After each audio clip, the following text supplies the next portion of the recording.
ഞങ്ങൾക്കൊരു കേണി ഉണ്ടായിരുന്നു. ശരിക്കും ഒരാൾ ഒന്നര ആൾ താഴ്ച ഇതിനുള്ളൂ. കല്ലും കൊണ്ടൊക്കെ കെട്ടിയതാണ്. കണ്ണീര് പോലത്തെ വെള്ളം.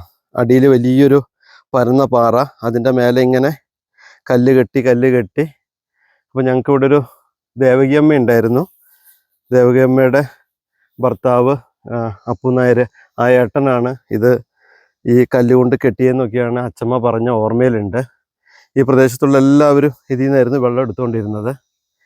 പിന്നീടൊരു കിണറിനൊക്കെ സ്ഥാനം കാണുന്ന ആൾ വന്നിട്ട് ഈ കിണറിലെ വെള്ളം എടുക്കരുത്, വീടിൻ്റെ നേരെ മുന്നിലാന്നൊക്കെ പറഞ്ഞ് അന്നത്തെ കാലത്ത് പിന്നെ അതങ്ങ് മൂടി. പിന്നെ ഞങ്ങൾ മറ്റു പലയിടങ്ങളിൽ നിന്നായിരുന്നു വെള്ളം എടുത്തുകൊണ്ടിരുന്നത്.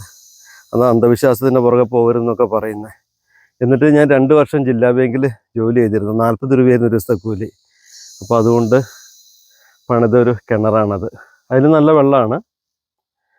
12,000 രൂപയ്ക്ക് അന്നത്തെ കാലത്ത് കിണർ കുത്തി മോട്ടർ വെച്ച് ടാങ്കൊക്കെ വെക്കാൻ പറ്റി. പക്ഷേ എന്തിൻ്റെ ആയാലും ഈ കുടിവെള്ളം, ഈ ഒരു കേണി എന്ന് പറയാൻ പറ്റില്ല, പണ്ടത്തെ കിണർ മൂടിക്കളഞ്ഞു. അപ്പോൾ എൻ്റെ കെട്ടൊന്നും പൊട്ടിച്ചിട്ടില്ല. എൻ്റെ ഓർമ്മയിലതുണ്ട്. ഉള്ളിൽ ചെളിയാണ് ഉള്ളത്. പിന്നെ ഇവിടുത്തെ കുറച്ച് കല്ലും അതിലേക്ക് ഇട്ടിട്ടുണ്ട്.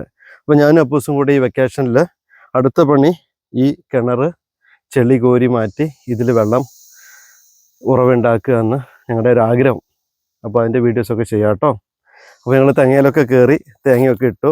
ഇനി ഇവിടുന്ന് ഒരു കരിക്ക് വെട്ടി കുടിക്കട്ടെ. അപ്പൂസ് വെട്ടല്ലേ? എന്നാ വെട്ടിക്കോ.